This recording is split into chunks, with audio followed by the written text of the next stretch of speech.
নমস্কাৰ, জয় হিন্দ, জয় অসম। এটা বহুতেই ভাল খবৰ লৈ আহিছোঁ আপোনালোকৰ মাজলৈ। পুনৰ বেংক অফ বৰোদাৰ ফালৰ পৰা নতুনকৈ পোষ্ট মুকলি কৰি দিয়া হৈছে 2025 বৰ্ষৰ কাৰণে। এই পোষ্টসমূহত আপোনালোকে কেনেদৰে আবেদন কৰিব, আবেদন কৰোঁতে আপোনালোকে কিমান এপ্লিকেশ্যন ফিজ কাটিব লাগিব, কেতিয়াৰ পৰা আবেদন প্ৰক্ৰিয়াটো ষ্টাৰ্ট হৈছে আৰু কেতিয়ালৈকে চলি থাকিব, সম্পূৰ্ণ তথ্য এই ভিডিঅ'টোত আলোচনা কৰিম। ভিডিঅ'টো শেষলৈকে চাই যাব। যদি ভিডিঅ'টো ভাল পায় তেনেহ'লে এটা লাইক কৰিব আৰু মোৰ চেনেলটোলৈ যদি প্ৰথমবাৰ কাৰণে আহিছে তেনেহ'লে চেনেলটো ছাবস্ক্ৰাইব কৰি ল'বলৈ নাপাহৰিব, যাতে প্ৰতিদিনে এই ধৰণৰ জবৰ আপডেটসমূহ পাই থাকিব পাৰে। লগতে ভিডিঅ'টো সকলো বন্ধু বান্ধৱীলৈ শ্বেয়াৰ কৰি দিব, যাতে সকলোৱে জবৰ আপডেটসমূহ পাই থাকিব পাৰে। আৰু ভিডিঅ' ডেছক্ৰিপশ্যনত মই হোৱাটছআপ চেনেলৰ লিংক দিছোঁ, তাতো গৈ আপোনালোকে হোৱাটছআপ চেনেলটো ফ'ল' কৰি ল'ব, যাতে প্ৰতিদিনে জবৰ আপডেটসমূহ সকলোতকৈ আগতীয়াকৈ আপুনি পাব পাৰে। ইয়াতে লিখা আছে bank of Baroda LBO recruitment 2025। যিহেতু LBO পোষ্ট মুকলি কৰি দিয়া হৈছে বেংক অফ বৰোদা ফালৰ পৰা 2025 বৰ্ষৰ কাৰণে 2500টা পোষ্ট মুকলি কৰি দিয়া হৈছে।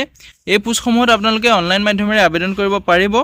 যদি আপুনি আবেদন কৰিম বুলি ভাবিছে, ভিডিঅ' ডেছক্ৰিপশ্যনতে মই আবেদন কৰাৰ লিংক দিছোঁ, তাতে গৈ আপুনি আবেদনসমূহ কৰি ল'ব পাৰিব। ইয়াতে বেংক অফ বৰোদাৰ LBO ৰিক্ৰুটমেণ্ট 2025ৰ ডিটেইলছটো হৈছে আপোনাৰ ভেকেঞ্চিটো আহিছে বেংক অফ বৰোদাৰ ফালৰ পৰা 2025 বৰ্ষৰ কাৰণে। অৰ্গেনাইজেশ্যনটোৰ নেম হৈছে আপোনাৰ বেংক অফ বৰোদা। পোষ্ট নেমটো হৈছে লোকেল বেংক অফিচাৰ। যিহেতু 2500টা লোকেল বেংক অফিচাৰ পোষ্ট মুকলি কৰি দিয়া হৈছে।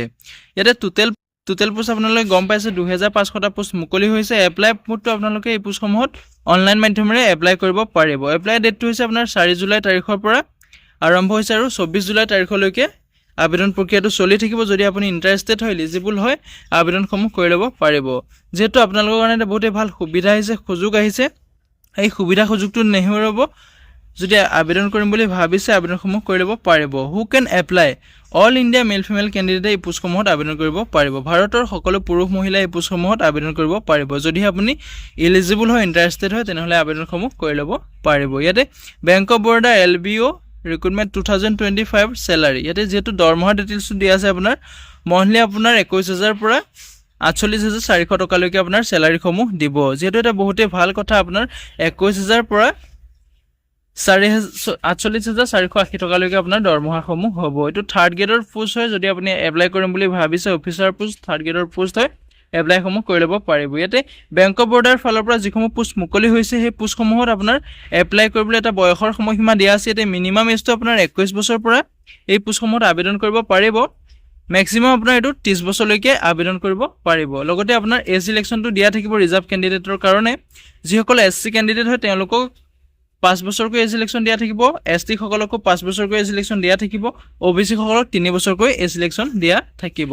লগতে ইয়াত এপ্লিকেশ্যন ফিজটো দিয়া আছে। জেনেৰেল OBC হ'লে আপুনি ইয়াত 850 টকাকৈ এপ্লিকেশ্যন ফিজ কাটিব লাগিব। যদি আপুনি SC ST বা PWDৰ কেণ্ডিডেট হয় তেনেহ'লে আপুনি 175 টকা এপ্লিকেশ্যন ফিজ কাটিব লাগিব। পে'মেণ্ট মোডটো আপোনালোকে অনলাইন মাধ্যমেৰে পে'মেণ্ট কৰিব পাৰিব। Credit card, debit card, Google pay', PhonePe', internet banking যিকোনো মাধ্যমেৰে অনলাইন মাধ্যমেৰে আপুনি পে'মেণ্ট কৰিব পাৰিব। যদি আপুনি পোষ্টসমূহত ইণ্টাৰেষ্টেড হয়, এলিজিবল হয়, আবেদনসমূহ কৰি ল'ব পাৰিব। ইয়াতে চিলেকশ্যন প্ৰচেছটো হৈছে আপোনাৰ ফাৰ্ষ্টতে এটা ৰিটেন এক্সাম হ'ব। ৰিটেন এক্সাম যদি আপুনি কোৱালিফাই কৰে তাৰপিছত আপোনাৰ ইণ্টাৰভিউৰ কাৰণে মাতি নিব।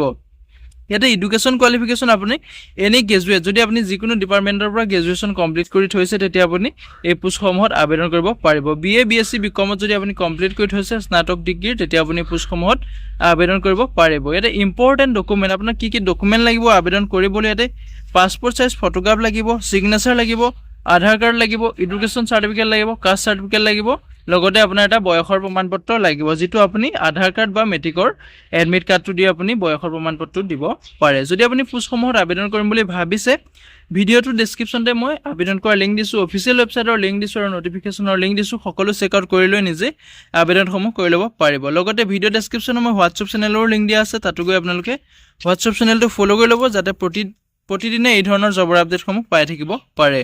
ইয়াতে ইম্পৰ্টেণ্ট ডেটটো হৈছে অনলাইন ফৰ্ম ষ্টাৰ্টিং ডেট আপোনাৰ ইয়াত 4 জুলাই তাৰিখৰ পৰা অনলাইন ফৰ্ম ষ্টাৰ্ট হৈ গৈছে আৰু আপোনাৰ লাষ্ট ডেটটো আছে 24 জুলাই তাৰিখলৈকে। ইয়াতে লাষ্ট ডেটটো দেখিবলৈ পাব। যদি আপুনি পোষ্টসমূহত আবেদন কৰিম বুলি ভাবিছে, ভিডিঅ' ডেছক্ৰিপশ্যনতে আবেদন কৰাৰ লিংক দিছোঁ, অফিচিয়েল ৱেবছাইটৰ লিংক দিছোঁ, আপুনি তাতে গৈ আবেদনসমূহ কৰি ল'ব পাৰিব। আজিলৈ ভিডিঅ'টো ইমানেই আছিল। যদি ভিডিঅ'টো চাই ভাল পালে এটা লাইক কৰিব আৰু মোৰ চেনেলটোলৈ যদি প্ৰথমবাৰ কাৰণে আহিছে তেনেহ'লে চেনেলটো ছাবস্ক্ৰাইব কৰি ল'বলৈ নাপাহৰিব।